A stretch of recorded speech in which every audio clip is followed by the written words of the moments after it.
Assalamualaikum warahmatullahi wabarakatuh. Pernahkah engkau merasa tiba-tiba gelisah, padahal tidak ada alasan, atau mendadak ingin bertemu seseorang tanpa tahu mengapa? Pernahkah sebuah kalimat biasa terasa seperti jawaban dari doa yang kau ucapkan dalam diam? Itu bukan kebetulan, itu bukan sekadar perasaan. Bisa jadi, itu adalah isyarat dari langit. Sinyal halus dari Allah yang sedang mencoba berbicara melalui hidupmu sendiri. Dan jika kau terus mengabaikannya, mungkin suatu hari langit akan diam. Ketika ruh berbicara lewat diamnya dunia. Kadang, dalam kesunyian yang tak kita rencanakan, hati tiba-tiba bergetar oleh sesuatu yang tak kasat mata. Di tengah hiruk pikuk dunia, ada momen-momen kecil yang terasa seperti bisikan lembut dari langit. Itulah isyarat ruhani. Ia bukan datang lewat logika, bukan lewat kata-kata, tapi hadir dalam bentuk perasaan yang sukar dijelaskan. Pernahkah engkau merasa seolah semesta menghentikan segalanya hanya untuk membuatmu sadar? Sadar bahwa ada sesuatu yang ingin disampaikan, bukan oleh manusia, tapi oleh Yang Maha Lembut. Sufi-sufi dahulu menyebutnya sebagai ilham, petunjuk batin yang halus. Isyarat ini tak berbunyi, namun gema maknanya bisa mengguncang hati. Kita terbiasa mencari tanda lewat mata dan telinga, tapi dalam jalan ruhani, tanda-tanda justru sering datang lewat ketenangan, lewat keheningan, atau bahkan lewat sesuatu yang terasa tidak wajar dalam keseharian. Misalnya, ketika engkau merasa gelisah tanpa sebab, atau tiba-tiba ingin menghindari sesuatu, padahal secara logika tak ada alasan, bisa jadi itu suara ruhmu yang sedang menuntun. Isyarat rohani bekerja dengan cara yang sangat pribadi. Ia berbicara dalam bahasa jiwa, bukan bahasa kata. Maka tak bisa kita samakan pengalaman satu orang dengan yang lain. Seorang wali bisa mendapat isyarat lewat bayangan dalam mimpi, sedang orang biasa bisa merasakannya lewat peristiwa kecil yang menggetarkan batin. Dan menariknya, kadang kita baru menyadari bahwa itu sebuah isyarat justru setelah semuanya berlalu. Saat kita melihat ke belakang, barulah kita sadar, oh ternyata saat itu aku sedang dituntun. Dalam kehidupan sehari-hari, isyarat itu sering kali tersembunyi di balik kejadian biasa. Seperti ketika tiba-tiba hati terasa berat melangkah ke satu tempat, atau ketika dada terasa lapang saat hendak mengambil keputusan. Disinilah rohani bekerja. Ia tak menampakkan diri secara mencolok, tapi menuntun perlahan lewat rasa. Maka orang yang terbiasa mendengarkan suara batinnya akan lebih peka. Ia tak menunggu keajaiban besar untuk yakin, cukup dengan satu detak halus yang terasa berbeda dari biasanya. Para arif billah melatih diri bertahun-tahun hanya untuk bisa membedakan mana suara hawa nafsu dan mana suara ruh. Karena keduanya sering menyamar. Nafsu bisa menyamar sebagai ilham dan sebaliknya, ruh bisa terasa seperti keraguan. Maka mengenali isyarat ruhani bukan sekadar soal merasakan, tapi juga soal membiasakan diri menyelami ke dalam. Kita harus melatih batin agar jernih, sebab air yang keruh takkan pernah memantulkan cahaya langit. Dalam perjalanan ini, keheningan bukan lawan dari makna, melainkan pintu gerbangnya. Ketika seseorang meluangkan waktu untuk diam, merenung, dan memeriksa batinnya sendiri, ia sedang membuka diri pada bisikan ruhani. Dunia luar mungkin berkata tak ada apa-apa, tapi dunia batin berkata sebaliknya. Di dalam keheningan itu, terkadang ada kalimat yang sangat panjang, meski tak pernah diucapkan. Itulah bahasa ruh, sederhana, dalam, dan menggetarkan jiwa. Di bab pertama ini, kita belajar satu hal, bahwa ruh selalu berbicara, namun terlalu sering kita terlalu sibuk untuk mendengarkan. Dunia modern mengajarkan kita untuk memperhatikan sinyal dari luar, media, berita, hiburan. Tapi jalan ruhani mengajarkan kita untuk menangkap sinyal dari dalam. Dan hanya dengan keheningan, kelembutan hati, serta kepekaan rasa, kita bisa mulai memahami bahwa kehidupan ini tak hanya bergerak secara fisik, tapi juga mengalirkan pesan-pesan rahasia dari alam yang lebih tinggi. Bahasa rasa, petunjuk ilahi yang tidak tertulis. Tak semua isyarat dari langit datang dalam bentuk kata-kata. Bahkan sebagian besar tidak. Ia tidak tertulis dalam buku, tidak terdengar oleh telinga, tidak terlihat oleh mata, namun terasa begitu kuat di dalam dada. Bahasa yang digunakan ruh untuk menyampaikan isyarat kepada jiwa kita adalah bahasa yang tak bisa diterjemahkan dengan logika biasa. Ia hadir dalam bentuk rasa, sebuah bisikan halus, desakan lembut, getaran batin, atau kecondongan hati yang tak bisa dijelaskan alasannya. Inilah bahasa rasa, bahasa yang hanya bisa dimengerti oleh jiwa yang jernih. Di balik setiap rasa yang muncul tanpa sebab yang jelas, ada kemungkinan bahwa ruh sedang menyampaikan sesuatu. Misalnya, rasa tak nyaman berada di suatu tempat padahal secara fisik baik-baik saja. Atau perasaan tenang luar biasa ketika dekat dengan seseorang padahal belum saling mengenal. Ini bukan semata-mata kebetulan atau efek psikologis. Dalam pandangan sufistik, ini bisa menjadi bentuk komunikasi ruhani, isyarat bahwa ada dimensi lain yang sedang membimbing langkah kita. Tapi sayangnya, kita sering menepis rasa itu dan lebih memilih mendengar suara logika yang lebih keras. Bahasa rasa bukan hanya alat komunikasi antara ruh dan diri, tapi juga salah satu bentuk penjagaan Allah terhadap hambanya. Ada saat di mana kita hampir saja melakukan sesuatu yang membahayakan, namun entah mengapa muncul dorongan untuk berhenti atau menunda. Ketika direnungi setelah kejadian berlalu, kita baru sadar bahwa dorongan itu menyelamatkan kita. Di sanalah letaknya rasa itu bukan milik pikiran, tapi bisikan dari Yang Maha Tahu. Dan semakin seseorang melatih kedekatannya dengan Allah, semakin halus pula isyarat yang ia terima. Namun tak semua rasa adalah petunjuk ruhani. Disinilah letak kerumitannya. Banyak orang tertipu oleh nafsu yang menyamar menjadi rasa. Nafsu juga bisa membuat kita merasa yakin, tenang, atau nyaman. Padahal yang sebenarnya terjadi adalah jebakan dari dalam. Maka penting untuk selalu menimbang rasa yang muncul dengan kejernihan hati. Orang-orang yang berjalan dalam jalan makrifat tidak pernah tergesa-gesa dalam menanggapi rasa. Mereka menunggu, mengendapkan, menyaring dengan zikir, agar tahu apakah rasa itu berasal dari cahaya atau dari kegelapan yang menyamar. Para guru sufi sering mengatakan bahwa rasa yang datang dari Allah biasanya membawa kedamaian jangka panjang, meski kadang terasa pahit di awal. Sebaliknya, rasa yang datang dari hawa nafsu biasanya terasa manis di awal, tapi berujung gersang dan menyesakkan. Maka tidak cukup hanya merasa, tapi perlu kebijaksanaan ruhani untuk menafsirkan apa makna di balik rasa itu. Disinilah pentingnya latihan spiritual harian, zikir, tafakur, muhasabah, agar hati menjadi lebih peka dan jernih sebagai penerima sinyal-sinyal dari langit. Bahasa rasa juga seringkali menjadi tanda bahwa kita sedang diarahkan menuju satu jalan tertentu. Dalam hidup ini, banyak peristiwa yang seolah terjadi begitu saja, tanpa maksud. Tapi bagi orang yang berjalan dalam kesadaran ruhani, tak ada yang benar-benar kebetulan. Setiap rasa yang muncul dalam hati bisa jadi adalah isyarat untuk bergerak, berhenti, atau berubah arah. Bahkan kegelisahan yang terus-menerus pun bisa menjadi panggilan bahwa jiwa kita sedang dipanggil pulang kembali ke titik kesadaran yang lebih tinggi. Jadi mulai sekarang, cobalah perhatikan bahasa rasa itu. Bukan untuk dicari-cari, tapi untuk disambut ketika ia datang. Saat engkau duduk diam dan ada sesuatu yang terasa mengganggu tapi tak bisa dijelaskan, jangan langsung menolaknya. Mungkin itu adalah surat tak bertuliskan tinta yang dikirim oleh alam ruhani untukmu. Buka hatimu, diamkan pikiranmu, dan dengarkan dengan jiwa, karena disitulah letak keajaiban kehidupan. Bahwa ternyata Allah masih berkenan berbicara padamu, bukan melalui suara, tapi melalui rasa yang tak bisa dipalsukan. Pertemuan takdir ketika orang asing menjadi cermin jiwa. Di antara bentuk isyarat ruhani yang paling mengejutkan adalah hadirnya seseorang dalam hidup kita secara tiba-tiba, tanpa rencana, namun membawa pesan yang menggugah batin.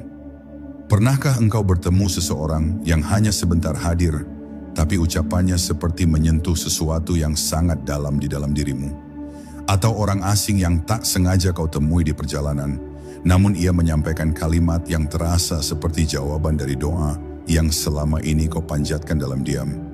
Dalam dunia sufi, momen-momen semacam ini disebut sebagai pertemuan takdir, dan ia bukan sekadar kebetulan, tapi bagian dari isyarat langit.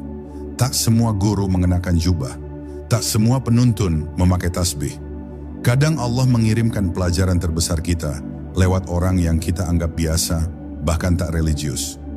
Namun karena kita terlalu sibuk menilai dari penampilan, kita melewatkan pesan yang dikirim melalui lisan mereka. Padahal ruh bisa berbicara lewat siapa saja, bahkan lewat musuh atau orang yang pernah menyakiti kita. Disinilah pentingnya kepekaan ruhani, bukan hanya untuk membaca rasa dalam diri, tapi juga menangkap tanda-tanda dalam pertemuan dengan sesama manusia. Kisah para wali penuh dengan pertemuan-pertemuan misterius semacam ini. Ada yang mendapat petunjuk jalan spiritual setelah ditegur oleh seorang pengemis. Ada pula yang hidupnya berubah setelah mendengar satu kalimat dari anak kecil. Peristiwa semacam ini mengajarkan bahwa semesta adalah ladang tempat Allah menyampaikan pesannya. Dan salah satu jalur yang sering digunakan adalah manusia lain. Maka jangan pernah remehkan setiap pertemuan. Bisa jadi orang yang engkau temui hari ini adalah jawaban dari pencarian bertahun-tahun yang tak kunjung kau mengerti. Namun bukan setiap pertemuan adalah isyarat. Disinilah kita harus membedakan. Apakah pertemuan ini membawa pergeseran dalam ruhani kita? Apakah ada getaran khusus saat berjumpa dengannya? Apakah setelah mendengarnya hati terasa lebih lapang? Atau justru terguncang karena disentuh oleh kebenaran? Jika ya, maka jangan buru-buru melupakan pertemuan itu. Renungkan, simpan baik-baik, karena mungkin Allah sedang mengajarimu lewat cara yang tak biasa. Dan bisa jadi, itu adalah satu dari sedikit kesempatan besar yang datang tanpa pemberitahuan. Ada kalanya orang yang membawa isyarat itu hanya datang sekali, lalu menghilang. Ia tak meninggalkan nama, tak memberi kontak, tapi kehadirannya membekas dalam jiwa. Jangan menyesali kepergiannya. Ia hanyalah utusan, bukan pusat dari pesan itu. Fokuslah pada makna yang ia tinggalkan. Kadang justru karena ia datang sejenak, kita lebih serius merenungkannya. Karena tak ada pengulangan, maka batin kita dipaksa untuk benar-benar menangkap apa yang disampaikan dalam singkatnya waktu. Sebaliknya, kadang orang yang menjadi isyarat justru terus hadir dalam hidup kita. Seorang sahabat yang membuat kita makin dekat kepada Allah. Seorang guru yang secara tak langsung menuntun jiwa kita keluar dari kegelapan batin. Atau bahkan seorang anak kecil yang kesederhanaannya menyadarkan kita tentang makna keikhlasan. Jangan abaikan kehadiran mereka. Dalam pandangan ruhani, mereka bukan sekadar manusia, tapi jalan-jalan kecil yang Allah bukakan untuk mempercepat langkahmu menujunya. Bab ini mengajak kita untuk membuka mata batin lebih luas terhadap siapa saja yang Allah kirimkan dalam hidup kita. Jangan terlalu cepat menghakimi siapapun, karena bisa jadi mereka hadir bukan untuk menguji kesabaranmu semata, tapi untuk menyampaikan pesan langit yang selama ini tak bisa engkau dengar dari dirimu sendiri. Jika engkau sedang bingung, lalu datang seseorang dan tanpa sadar mengucapkan apa yang engkau butuhkan, maka bersyukurlah, karena itu bukan kebetulan, melainkan sapaan dari Yang Maha Mengetahui, melalui lisan manusia yang tak kau duga. Alam sebagai cermin ruhani ketika langit dan angin menyampaikan pesan. Langit yang berubah warna, dedaunan yang gugur tanpa suara, burung yang tiba-tiba melintas di hadapanmu, angin yang mendadak berhembus pelan seperti belayan. Semua itu bukan sekadar pemandangan biasa. Dalam pandangan para pencari kebenaran, alam adalah kitab terbuka. Isinya tak tertulis dalam aksara, namun dibaca oleh hati yang tercerahkan. Ketika ruh sudah mulai mengenali iramanya sendiri, maka ia akan mulai menyadari bahwa semesta ini pun ikut bernyanyi dalam senandung kehendak ilahi. Alam menjadi pengantar pesan yang sangat lembut, namun tegas jika engkau peka menangkapnya. Sufi-sufi besar seperti Jalaluddin Rumi dan Imam Al-Ghazali menjadikan alam sebagai guru. Bukan karena mereka menyembah alam, tapi karena mereka memahami bahwa semua ciptaan adalah penunjuk menuju Sang Pencipta. Ketika engkau memandangi langit malam dan tiba-tiba hatimu terasa seperti disentuh oleh sesuatu yang tak kasat mata, saat itulah langit sedang membisikkan sesuatu kepadamu. Mungkin tentang kelapangan, mungkin tentang kebesaran, mungkin tentang kesendirian yang mengandung kasih sayang Tuhan. Itulah bahasa ruhani dari alam. Tidak terucap tapi menggetarkan. Pernahkah engkau merasa tiba-tiba terharu hanya karena melihat hujan turun? atau mendadak tenang saat mendengar suara ombak, itu bukan kebetulan emosional. Dalam ilmu ruhani, momen itu bisa jadi adalah waktu di mana jiwamu sedang disejajarkan dengan irama semesta. Hati yang jernih mampu menangkap gelombang kehadiran Allah melalui fenomena alam yang biasa. Dan saat itu terjadi, alam tak lagi menjadi latar belakang kehidupan, tapi bagian dari dialog suci antara makhluk dan Khalik. Namun hanya mereka yang hadir sepenuhnya dalam momen yang bisa menangkapnya. Orang yang terlalu sibuk mengejar waktu tak akan sempat melihat burung yang terbang melingkar 2 kali sebelum menghilang. Ia tak akan sempat menyadari bahwa angin yang menyapa kulitnya pagi ini terasa berbeda. Ia kehilangan tanda-tanda itu bukan karena Tuhan tidak berbicara, tetapi karena ia menutup telinga jiwanya dengan kebisingan dunia. Maka, latihan utama dalam menangkap isyarat ruhani dari alam adalah kehadiran penuh, menyadari, merenungi, dan merasakan. Ada pula saat-saat di mana alam seolah ikut bersedih bersamamu. Langit mendung di saat hati sedang murung. Suasana hening di saat engkau sedang banyak berpikir. Daun yang tiba-tiba jatuh tepat di depan kaki ketika engkau sedang bertanya dalam hati. Di momen-momen seperti ini, jangan buru-buru menganggapnya kebetulan. Duduklah sejenak, rasakan. Tanyakan pada jiwamu, apa yang ingin disampaikan? Karena boleh jadi, itulah cara Allah menjawab tanpa suara. Diamnya bukan berarti tak hadir, justru itulah bentuk hadirnya yang paling dalam. Alam bukan hanya menyampaikan ketenangan, tapi juga peringatan. Ketika kita terlalu jauh dari keseimbangan batin, terkadang alam mengguncang kita dalam bentuk cuaca, gangguan lingkungan, atau ketidaknyamanan fisik yang tiba-tiba muncul saat kita berada di tempat tertentu. Bagi yang peka, ini bisa menjadi alarm ruhani bahwa ada sesuatu yang tidak selaras dalam diri, bahwa sudah waktunya kembali mengatur niat, arah, dan pusat perhatian. Sebab manusia dan semesta memiliki keterkaitan yang halus tapi nyata. Maka mulai sekarang, lihatlah alam bukan hanya sebagai latar kehidupan, tapi sebagai bagian dari percakapan ruhanimu. Jika hati sedang bimbang, berjalanlah di antara pohon-pohon. Jika jiwa sedang gelisah, pandanglah langit malam. Jangan tanya apa maksudnya, dengarkan saja. Karena di dalam sunyi itu, bisa jadi ada jawaban yang tak bisa disampaikan oleh manusia manapun. Dan engkau akan tahu bahwa semesta ini memang diciptakan bukan hanya untuk ditinggali, tapi untuk diselami sebagai cermin, sebagai guru, sebagai jembatan menuju cintanya yang tak terhingga. Isyarat dari alam mimpi, jendela jiwa menuju cahaya ilahi. Ada satu dunia yang tak bisa disentuh oleh tangan, tak bisa dilihat oleh mata saat terjaga, namun begitu nyata saat jiwa lepas dari raganya sejenak. Itulah dunia mimpi. Bagi orang awam, mimpi dianggap sekadar bunga tidur. Tapi dalam pandangan rohani, mimpi bisa menjadi pintu komunikasi antara langit dan bumi, antara ruh dan Rabb-nya. Di sanalah jiwa, dalam keadaan tak terikat oleh logika dan batas fisik, kadang menerima pesan-pesan rahasia yang tak bisa dijelaskan oleh nalar biasa. Mimpi bukan sekadar bayangan, tapi kadang adalah isyarat yang ditulis oleh pena gaib di lembaran batin kita. Dalam Al-Quran, mimpi Nabi Yusuf menjadi contoh betapa besar makna sebuah mimpi. Mimpi bukan hal remeh dalam tradisi kenabian. Para sufi meyakini bahwa mimpi bisa menjadi salah satu bentuk ilham, terutama bila datang dengan kejernihan rasa dan makna. Mimpi yang membawa kesan kuat, ketenangan mendalam, atau menggugah kesadaran bisa menjadi bagian dari isyarat ruhani yang dikirim Allah dalam tidur kita. Ia datang tidak atas kehendak kita, tapi seperti hadiah dari langit saat ruh sedang berada di antara dua alam, dunia nyata dan dunia ruhani. Namun tidak semua mimpi bersifat ruhani. Dalam ilmu tasawuf, mimpi digolongkan dalam beberapa jenis.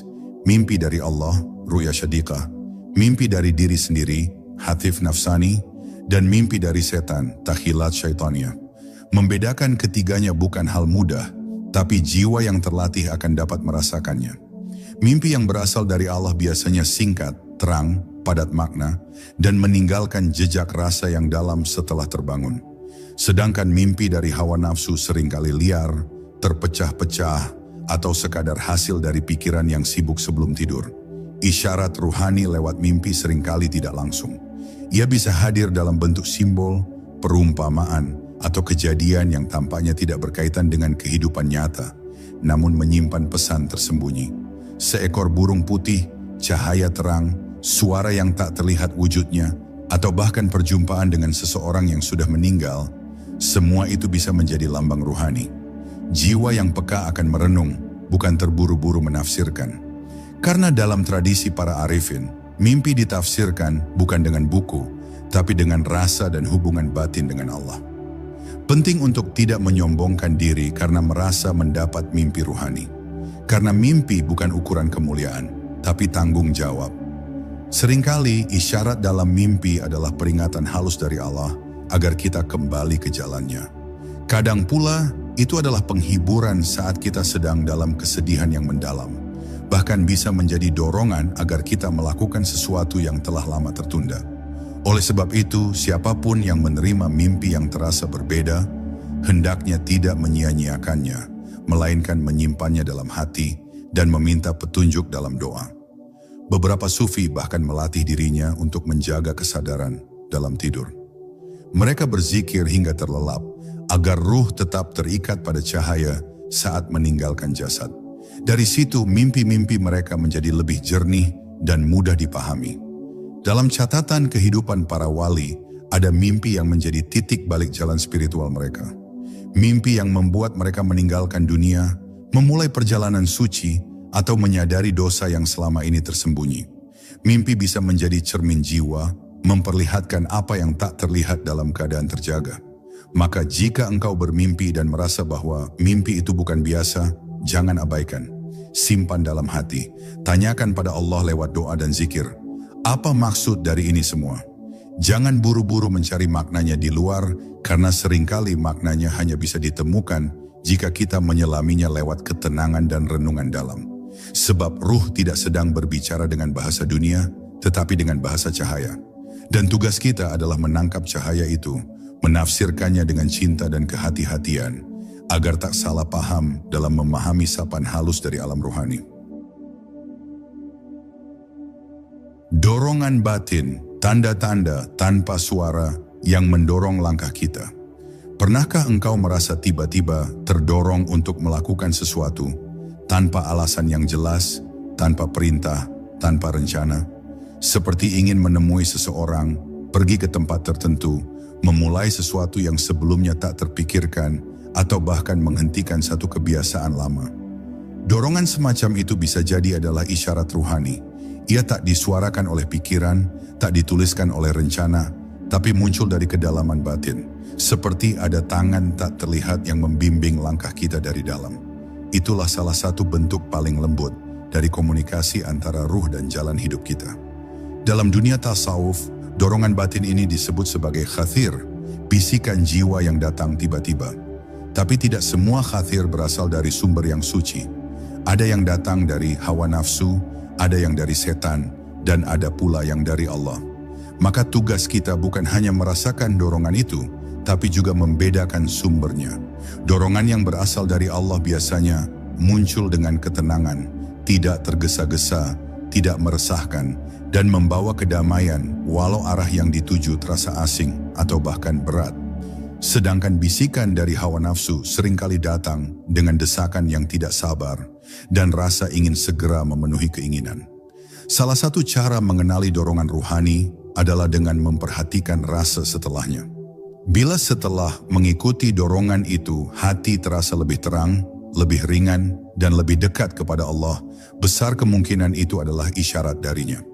Tapi bila setelah mengikuti dorongan itu, hati justru menjadi gelisah, timbul penyesalan, atau makin jauh dari ketenangan ruhani, maka perlu kehati-hatian. Mungkin itu hanya keinginan yang menyamar sebagai bisikan batin. Karena setan pun cerdik, ia tak selalu menggoda dengan hal buruk secara terang-terangan, kadang justru membungkusnya dengan kebaikan semu. Para sufi melatih dirinya untuk tidak langsung mengikuti setiap dorongan batin. Mereka menyaringnya dulu dalam zikir dan tafakur. Mereka mendiamkan dorongan itu sejenak dalam keheningan, agar bisa tahu apakah ia bertahan sebagai ilham atau memudar sebagai angan-angan. Dorongan yang berasal dari Allah tak akan hilang meski tak segera dituruti. Ia akan tetap mengetuk, lembut namun pasti. Sedangkan dorongan yang berasal dari ego biasanya cepat memudar jika tidak langsung diikuti. Inilah kearifan yang hanya bisa lahir dari batin yang terbiasa menyelami dirinya sendiri. Dalam kehidupan sehari-hari, isyarat ruhani lewat dorongan batin bisa muncul dalam berbagai bentuk. Misalnya, keinginan kuat untuk memperbaiki hubungan dengan seseorang, padahal sebelumnya engkau merasa tak peduli. Atau dorongan tiba-tiba untuk menjauhi tempat tertentu, meski secara logika tidak ada ancaman nyata. Bahkan bisa berupa keinginan kuat untuk bersedekah kepada seseorang yang baru saja kau temui. Jika dorongan itu muncul disertai rasa lapang, maka besar kemungkinan engkau sedang dibimbing oleh tangan tak terlihat dari langit. Jangan abaikan itu. Namun jangan pula menjadi hamba yang hanya bergantung pada rasa. Tetaplah berjalan dalam disiplin ilmu dan adab, karena ruhani yang tidak diimbangi dengan hikmah bisa menjebak kita dalam kesesatan rasa. Dorongan ruhani yang sejati akan selalu selaras dengan nilai-nilai keimanan, kejujuran, dan kasih sayang. Ia tidak membawa pada kesombongan spiritual, tidak membuat kita merasa lebih dipilih dari yang lain. Sebaliknya, ia justru membuat kita makin rendah hati, makin berhati-hati, dan makin sering menangis dalam keheningan malam karena merasa sedang dituntun oleh cintanya yang tak kita mengerti sepenuhnya. Maka jika suatu hari engkau merasa terdorong untuk melakukan sesuatu yang baik, yang tak biasa, yang muncul dari dalam tanpa perhitungan duniawi, jangan buru-buru mengabaikannya. Duduklah sejenak, tarik napas dalam. Rasakan apakah itu datang dari kedamaian atau dari kegelisahan. Jika damai, maka sambutlah dengan zikir. Lalu berjalanlah dengan perlahan, sebab boleh jadi engkau sedang dituntun oleh tangan yang tak terlihat menuju satu babak baru dari kehidupanmu yang sudah ditulis di Lauhul Mahfudz jauh sebelum engkau dilahirkan ke dunia ini. Kebetulan yang berulang, kode ilahi yang tak tertulis. Dalam hidup, kita sering mengalami hal-hal yang tampak seperti kebetulan. Bertemu orang yang sama di tempat berbeda, mendengar kalimat yang sama dari dua mulut yang tak saling kenal, membaca ayat atau mendengar nasihat yang tepat dengan kondisi batin kita. Semua itu tampak acak. Tapi bagi jiwa yang sedang terjaga, kebetulan bukanlah istilah yang ringan. Dalam pandangan ruhani, peristiwa berulang yang tampaknya biasa bisa jadi merupakan pesan dari langit. Sebuah kode ilahi yang tersembunyi di balik realitas sehari-hari, menunggu untuk dikenali oleh hati yang jernih. Cobalah perhatikan, saat engkau sedang gelisah, tiba-tiba seseorang menulis sesuatu di media sosial yang seolah menjawab hatimu. Lalu malamnya, engkau menemukan kutipan yang membahas hal yang sama. Esok harinya engkau mendengar ceramah yang mengulang kembali topik itu. Mungkin semua itu dianggap kebetulan oleh banyak orang, tapi tidak oleh ruh yang halus. Ia akan diam sejenak, bertanya kepada Allah dalam batinnya, apakah engkau sedang berbicara padaku lewat semua ini? Karena ruh yang terjaga tahu, Allah bisa menyampaikan pesannya dengan cara yang sangat halus, bahkan melalui hal-hal yang tak disangka-sangka. Para sufi menyebut kejadian semacam ini sebagai tajalli, manifestasi cahaya Tuhan yang menampakkan diri lewat peristiwa dunia. Ia tidak selalu datang dalam bentuk mimpi atau zikir, tapi kadang justru muncul di tengah keramaian, lewat sesuatu yang tampak sepele. Dalam ajaran ruhani, ketika suatu hal muncul berulang-ulang, itu berarti jiwa sedang diajak memahami sesuatu. Bisa jadi tentang keputusan yang harus segera diambil, atau tentang kesalahan yang belum disadari, atau tentang rahmat yang sedang mengetuk pintu, tapi belum juga dibukakan oleh kita sendiri. Namun kita harus berhati-hati, tidak semua pengulangan berarti isyarat. Bisa jadi hanya bias pikiran yang terlalu waspada. Oleh karena itu, diperlukan keseimbangan antara kepekaan batin dan kejernihan akal. Ruhani bukan sekadar permainan tafsir atas segala kejadian, tapi latihan untuk membaca makna tanpa kehilangan kesadaran. Jika hati terlalu cepat mengklaim semua sebagai tanda, maka ia bisa terjebak dalam ilusi dan ego spiritual. Tapi jika hati terlalu tertutup, maka ia akan buta terhadap sinyal-sinyal cahaya yang sebenarnya sudah mengelilinginya setiap hari. Tanda yang sejati biasanya meninggalkan bekas rasa dalam batin, ketenangan yang dalam, kesadaran baru, atau munculnya tekad untuk berubah. Misalnya, setelah melihat kebetulan yang sama beberapa kali, hati tiba-tiba merasa terdorong untuk memohon ampun atau untuk memulai langkah baru dalam hidup. Inilah salah satu cara Allah membimbing hambanya. Dengan lembut, tidak memaksa, namun terus-menerus mengetuk lewat pengulangan, sampai kita sadar bahwa ini bukan lagi kebetulan, melainkan undangan suci darinya untuk kembali, untuk bangkit, atau untuk menyadari sesuatu yang telah lama dilupakan. Contoh paling nyata bisa kita lihat dalam kehidupan para pecinta Allah. Banyak dari mereka menemukan titik balik ruhani setelah dihantam oleh kebetulan yang berulang. Ada yang terus-menerus mendengar tentang kematian hingga akhirnya sadar bahwa hidupnya perlu arah baru. Ada pula yang berkali-kali bertemu dengan orang-orang saleh dalam waktu berdekatan hingga akhirnya menyadari bahwa ia sedang dikelilingi oleh tanda untuk lebih mendekat kepadanya. Dalam semua itu, mereka tidak melihat dunia sebagai kebetulan, tapi sebagai panggung isyarat dari Sang Penulis takdir. Maka ketika engkau mulai merasa ada pola yang berulang dalam hidupmu, peristiwa, nama, kalimat, bahkan angka sekalipun, jangan abaikan begitu saja. Tundukkan hatimu, minta pada Allah agar diberi pemahaman. Jangan terburu-buru menafsirkan, tapi peliharalah kesadaran. Karena bisa jadi itu adalah cara Allah menuntunmu secara perlahan, agar kau tidak kaget, agar kau tidak merasa dipaksa, melainkan disadarkan secara halus melalui bahasa semesta yang begitu sabar. Dan saat engkau mampu mengenali isyarat itu, hidup tak lagi terasa biasa. Karena setiap detiknya menjadi bagian dari percakapan sunyi antara dirimu dan Tuhanmu. Hampa yang mengundang ketika kekosongan adalah isyarat dari langit.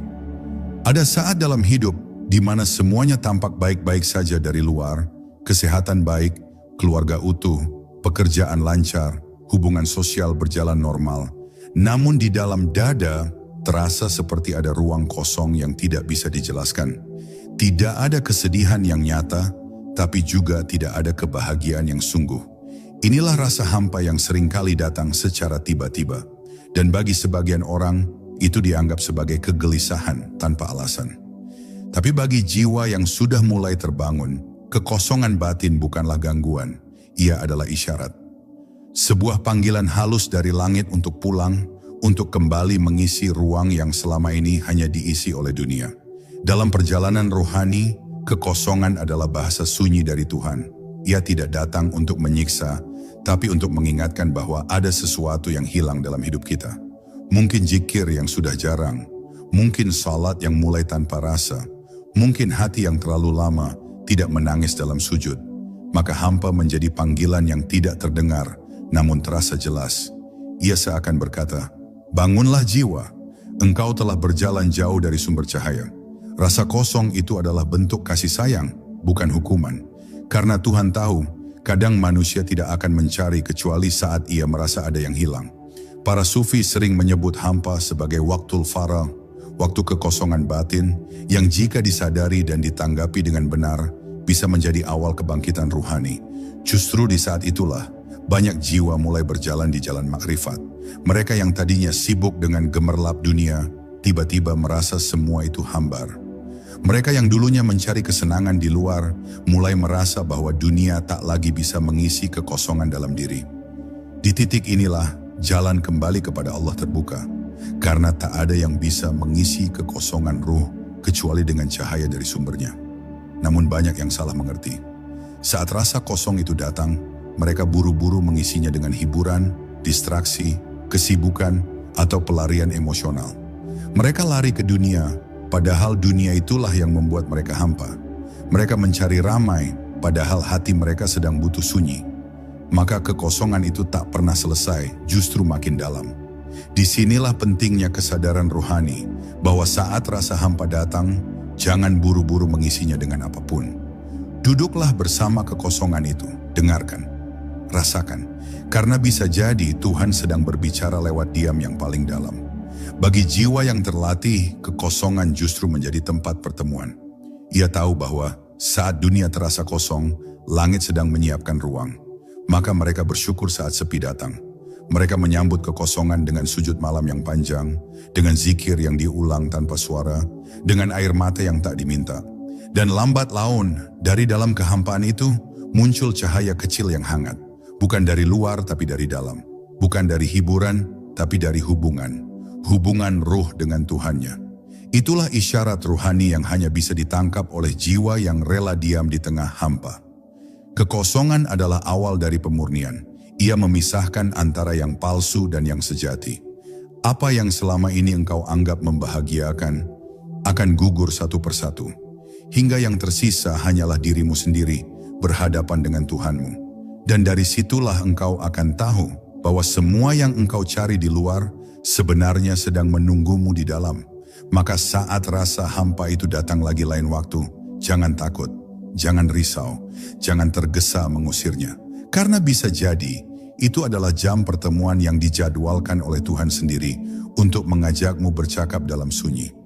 Bab ini mengajak kita untuk tidak menolak kekosongan, tapi memeluknya. Karena dalam tradisi para wali, kehampaan adalah pintu menuju limpahan makna. Sunyi bukan akhir dari perjalanan, tapi justru awal dari percakapan.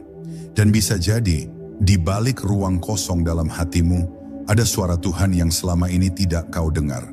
Karena dunia terlalu bising, maka diamlah, dengarkan, rasakan, karena dalam hampa yang mengundang, ada panggilan halus dari langit yang ingin mengembalikanmu kepada makna sejati kehidupan.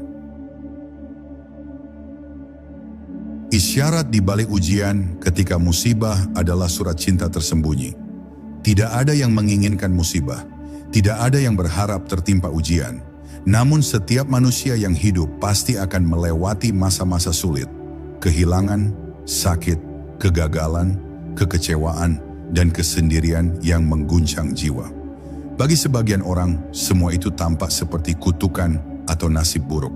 Tapi bagi mereka yang sudah mulai menapaki jalan ruhani, musibah bukan akhir. Ia adalah isyarat, pesan yang dibungkus dalam kepedihan. Di balik luka yang terasa menyayat, terkadang tersembunyi surat cinta dari Allah yang sedang menata ulang arah hidup kita. Setiap guncangan dalam hidup membawa potensi perubahan. Dan perubahan sejati jarang sekali datang melalui kenyamanan. Justru saat kita dihancurkan oleh keadaan, hati kita menjadi lebih lunak, lebih jujur, lebih terbuka. Musibah seperti tangan tak terlihat yang mencengkeram keras pundak kita agar berhenti, lalu berkata, "Lihat ke atas." Bukan ke dunia yang terus membuatmu letih. Ketika segalanya berjalan baik, kita cenderung lupa. Tapi ketika diuji, kita mulai bertanya. Kita mulai menangis. Kita mulai mencari. Dan disitulah ruh kita menemukan jalan pulang. Para wali Allah tidak memandang musibah sebagai murka, tetapi sebagai perintah lembut untuk kembali fokus kepada Yang Maha Kuasa. Karena mereka tahu, tidak mungkin Allah mencederai hambanya tanpa maksud. Bahkan tangisan di malam yang sunyi setelah kehilangan pun bukan sia-sia. Itu adalah cara Allah membasuh hati yang selama ini terlalu kering oleh dunia. Musibah menjadikan kita rentan, dan di balik kerentanan itu, ada pintu rahmat yang jarang terbuka di saat kita sedang kuat. Maka jangan buru-buru menolak ujian. Kadang ia membawa berkah yang belum kita pahami sekarang. Isyarat ruhani lewat ujian bukan hanya datang dari kejadian besar. Kadang ia berupa kesulitan-kesulitan kecil yang terus berulang. Kegagalan yang tak kunjung berhasil, orang-orang yang menjauh, rezeki yang macet, atau bahkan tubuh yang mendadak sering sakit. Semua itu bisa menjadi pertanda bahwa ada arah hidup yang perlu dikaji ulang. Ruhmu sedang berusaha bicara bahwa ada sesuatu dalam langkahmu yang perlu diperbaiki. Ujian bukan hanya bentuk hukuman, tapi seringkali adalah panggilan. Dan orang yang bijak bukan yang menolaknya, tapi yang duduk bersamanya mendengarkan maksud di balik perihnya. Seringkali, justru dalam musibah kita menemukan sisi terdalam dari diri sendiri. Kita yang selama ini merasa tahu, tiba-tiba menyadari bahwa kita rapuh. Kita yang merasa berkuasa dipaksa mengakui bahwa kita hanya hamba. Disinilah tempat terbaik bagi ruh untuk belajar, bukan di puncak kekuasaan, tapi di dasar keterbatasan. Dan dari kedalaman itulah lahir permohonan yang paling tulus, zikir yang paling jujur, dan air mata yang paling dekat dengan rahmatnya. Inilah transformasi ruhani yang tidak diajarkan oleh buku, tetapi oleh kenyataan yang menyakitkan namun suci. Namun tak semua orang sanggup menangkap isyarat ini. Ada yang justru menjadi marah kepada Tuhan, kecewa, atau merasa diperlakukan tidak adil. Padahal mungkin itu bukan kehancuran, melainkan penyelamatan. Mungkin itu bukan akhir tapi awal. Maka penting bagi kita untuk memelihara adab dalam ujian. Bukan menolak rasa sedih, tapi mengizinkan sedih itu menjadi jalan menuju perenungan yang dalam. Bukan menutup mata dari kenyataan pahit, tapi menjadikannya jendela untuk melihat kehidupan dengan cara yang lebih hakiki. Karena seringkali justru dari reruntuhan itulah pondasi keimanan kita dibangun ulang, lebih kuat, lebih murni, dan lebih dalam. Bab ini mengajarkan kita bahwa isyarat dari langit tidak selalu datang dalam bentuk keindahan dan ketenangan. Kadang ia datang sebagai badai, sebagai gelap, sebagai keruntuhan. Tapi seperti malam yang panjang yang pada akhirnya melahirkan fajar, demikian pula musibah yang menyakitkan bisa menjadi jalan menuju terangnya. Maka ketika ujian datang, jangan hanya bertanya mengapa, tapi mulailah bertanya untuk apa. Karena bisa jadi Tuhan sedang menjadikanmu lebih dekat kepadanya dengan cara yang hanya bisa dipahami oleh jiwa yang berserah dan hati yang lembut. Hidup dalam tuntunan menyelaraskan langkah dengan isyarat dari langit. Bayangkan jika semua langkahmu setiap hari, dari bangun tidur hingga kembali memejamkan mata, sebenarnya tidak pernah benar-benar sendiri. Bahwa ada sesuatu yang membimbingmu diam-diam. Bukan suara keras, bukan tangan yang menarik paksa, tapi getaran lembut yang hanya bisa dirasakan oleh ruh yang terjaga. Hidup dalam bimbingan ilahi bukan berarti hidup tanpa pilihan, tapi hidup yang seluruh pilihannya disandarkan pada petunjuk-petunjuk halus dari langit. Dan ketika kita belajar mengenali isyarat-isyarat ruhani yang terus menyapa kita, di balik rasa, mimpi, kejadian, bahkan musibah, kita mulai melangkah bukan dengan ego, tapi dengan kepasrahan yang sadar. Inilah inti dari jalan para pencari Tuhan. Mereka bukan orang-orang yang sempurna, bukan pula selalu suci, tapi mereka hidup dengan kesadaran tinggi terhadap isyarat yang Allah berikan di setiap momen. Mereka tidak gegabah mengambil keputusan karena mereka menanti isyarat. Mereka tidak terlalu panik dalam kesulitan karena mereka yakin ada pesan tersembunyi di baliknya. Mereka tidak juga terlalu terbuai dalam kesenangan karena mereka tahu kadang kesenangan adalah ujian yang paling halus. Mereka hidup dalam diam yang penuh makna, dalam tenang yang penuh arah. Tingkat paling tinggi dari hidup dalam isyarat adalah saat seseorang tidak lagi menunggu kejadian luar biasa untuk menyadari kehadiran Allah. Ia membaca isyarat dalam hal-hal yang biasa.